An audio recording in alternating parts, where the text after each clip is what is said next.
Bonsoir, Agora des dirigeants solidaires. Ce soir, nous recevons Elisabeth Laville, qui est fondatrice de l'agence de développement durable Utopie et qui est auteure de l'entreprise verte, ouvrage qui date un petit peu. Mais Elisabeth Laville, d'abord en deux mots, qui êtes-vous ? Alors effectivement, j'ai créé il y a 25 ans cette année un cabinet qui s'appelle Utopie au pluriel, qui est un cabinet qui accompagne, qui aide qui est à la fois un think tank. En réalité, on a à peu près un cinquième de l'activité qui sont des recherches, des publications pour faire avancer le sujet du développement durable dans les stratégies business et dont on va parler ce soir. Et puis, le reste de l'activité, c'est de l'accompagnement des stratégies d'entreprise, alors des petites et des grandes, sur différents sujets qui sont notamment comment le développement durable inspire les démarches d'innovation aujourd'hui, comment il peut être placé au cœur de la raison d'être des entreprises et des marques, et puis aussi beaucoup de travaux sur l'ancrage local des entreprises, la contribution au territoire, etc. Voilà, et Utopie est un cabinet d'une 50aine de personnes aujourd'hui. Alors, première question dans ce teasing en 3 questions qu'on fait avant notre soirée. Qu'est-ce que la RSE 2.0 ? Alors, j'ai coutume de dire qu'il y a eu 3 temps dans le développement des stratégies RSE. Il y a un premier temps un peu préhistorique du milieu des années 80 à la fin des années 90, qui est l'ère en gros du mécénat, de la philanthropie, où les entreprises finalement gagnaient de l'argent et consacraient un peu de cet argent à des causes sociales environnementales. Ensuite, on est passé à ce que j'appelle la RSE 1.0, qui en gros est une démarche orientée vers la minimisation des impacts négatifs de l'activité de l'entreprise. En gros, on considère qu'au fond, on ne va pas changer vraiment l'activité de l'entreprise, mais comme on veut conserver ce que les anglo-saxons appellent la license to operate, le droit d'exercer ces activités, on va essayer de les exercer de manière plus responsable en minimisant la production de déchets, les émissions de CO2, les risques de travail des enfants dans la chaîne des fournisseurs, mais au fond, on ne change pas vraiment les produits ou services, le modèle économique. Et aujourd'hui, on est... si on met 15 ans à peu près sur chaque période, cette deuxième période, elle va du milieu des années 90 à peu près jusqu'à 2010. Et depuis la fin des années 2010, on est dans la phase 2.0 qui consiste non plus seulement à minimiser les impacts négatifs, mais à essayer d'utiliser l'entreprise, ses ressources, sa créativité, son efficacité, pour avoir un impact positif, apporter une contribution positive à la société, à la planète. Et là, on n'est plus du tout sur les mêmes démarches que dans la RSE 1.0, où on est très sur les normes, les réglementations, les rapports RSE. On est beaucoup plus sur des démarches d'innovation, justement, de transformation de l'offre, de marketing très proactif, et beaucoup de choses aussi liées à ce dont on discute pas mal en ce moment en France avec la loi Pacte autour de l'entreprise à mission. C'est-à-dire, au fond, pourquoi cette entreprise existe et qu'est-ce qu'elle veut apporter au monde. Alors, on parle souvent de la sensibilité qui est plus forte de la nouvelle génération sur les questions de développement durable et de RSE. Quelles sont les attentes en réalité de cette nouvelle génération vis-à-vis de l'entreprise notamment ? Alors, effectivement, il y a des attentes qui sont un petit peu différentes. Essentiellement du fait que ces nouvelles générations, qui d'ailleurs à mon avis sont un signal faible en réalité de ce que veut tout le monde, attendent, d'abord sont convaincus qu'à 80% à peu près, je crois, une étude dans 25 pays disent les entreprises doivent s'engager sur les questions sociétales et environnementales. Par ailleurs, à peu près la même proportion pense que si les entreprises s'engagent sur ces sujets sociétaux, elles peuvent avoir un impact, c'est-à-dire elles peuvent vraiment changer les choses.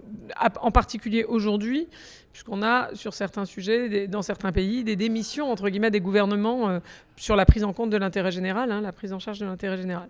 Et puis, plus intéressant encore, ces générations disent à peu près à 79% qu'elles veulent être tenues informées, mieux informées de ce que font les entreprises dont elles achètent les produits, auprès desquelles elles candidatent pour trouver un job, etc.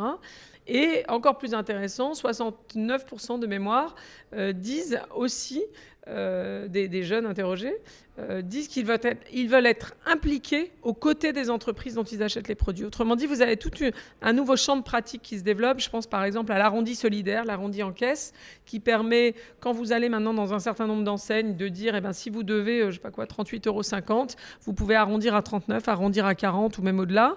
Et la différence va être versée à une association. Et dans certaines enseignes, comme Nature et Découverte, par exemple, vous avez Monoprix, même jusqu'à 30-40% des clients qui reversent, qui font cet arrondi solidaire, et ça génère des sommes importantes à une époque où les gens donnent moins aux ONG, par exemple.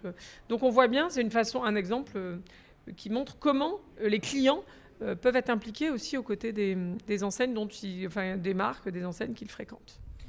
PME, grands groupes, la RSE concerne tout le monde et en même temps, les difficultés ne sont pas les mêmes pour mettre en place une politique de RSE. Quelles sont les différences entre les PME et les grands groupes, les freins, les facilités des uns et des autres? Alors quand j'ai commencé, je donnais beaucoup d'exemples de PME parce que la plupart des entreprises très innovantes sur ces sujets, ou les pionniers sur quasiment tous les marchés, si on pense Body Shop dans l'industrie cosmétique, Veja sur les baskets, etc., sont plutôt des entreprises de taille réduite à la base. Et donc je donnais beaucoup d'exemples de TPE ou de PME ou d'ETI.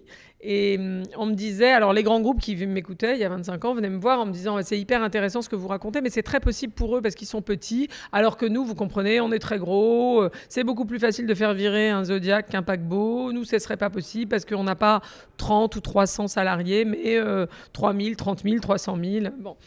Et aujourd'hui, comme évidemment l'enjeu de tout ça, c'est aussi de transformer le capitalisme, je donne aussi, et qu'on a beaucoup plus d'ailleurs d'exemples de grands groupes qui sont engagés, je donne plutôt des exemples de grands groupes. Je donne un peu les deux, mais j'insiste sur les exemples de grands groupes, des gens comme Philips, Marks & Spencer, Nike pour une partie, etc. Et alors, à la fin des conférences, les patrons de PME viennent me voir en me disant « Ah, mais c'est super ce que vous racontez, mais alors c'est très possible pour des entreprises parce qu'ils sont 300 000, 30 000, etc. Mais nous, vous comprenez, on est 30, on est 3, on est 300, et donc c'est pas possible pour nous. » Donc je pense que l'enseignement de ça, c'est qu'on a toujours tendance à penser que c'est plus facile pour les autres, un peu comme l'herbe est toujours plus verte ailleurs. On pense que c'est toujours plus facile pour les autres pour plein de raisons différentes.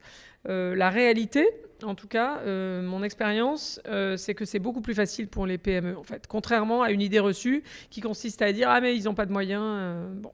Pourquoi c'est plus facile pour les PME? Parce que qui dit PME ou entreprise plus petite, dit une entreprise qui est plus proche de ses salariés, qui peut effectivement changer quand même les choses plus rapidement que dans un très grand groupe, dit une entreprise plus proche de son territoire aussi. Donc tout ce qui est ancrage territorial, justement, c'est plus facile. Et puis surtout, une PME, qui dit PME, dit entreprise qui est forcément présente sur un marché où il y en a plein d'autres et qui a une nécessité de se différencier. Et ces sujets-là, pour les PME, sont des vrais sujets de différenciation. Comment j'attire des jeunes, par exemple, vous parliez des jeunes générations tout à l'heure, les générations Y. Comment j'attire ces générations-là pour travailler chez moi, Utopie, cabinet de conseil, alors que je paye moins, tout en essayant quand même de les payer plus, mais je paye moins les gens que chez McKinsey, chez PricewaterhouseCoopers, etc. C'est avec l'engagement qu'on arrive, la qualité de vie au travail, les éco-bureaux, les cours de yoga, enfin j'en sais rien, plein de choses. Le côté Great Place to Work, qui est une démarche dans laquelle on est engagé, qu'on arrive à les attirer et à les garder. Parce qu'effectivement, et c'est la même chose sur l'innovation produits et services.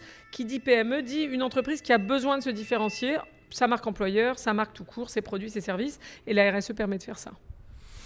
Merci Elisabeth Laville pour ce teasing passionnant. Maintenant, place à notre conférence. Merci.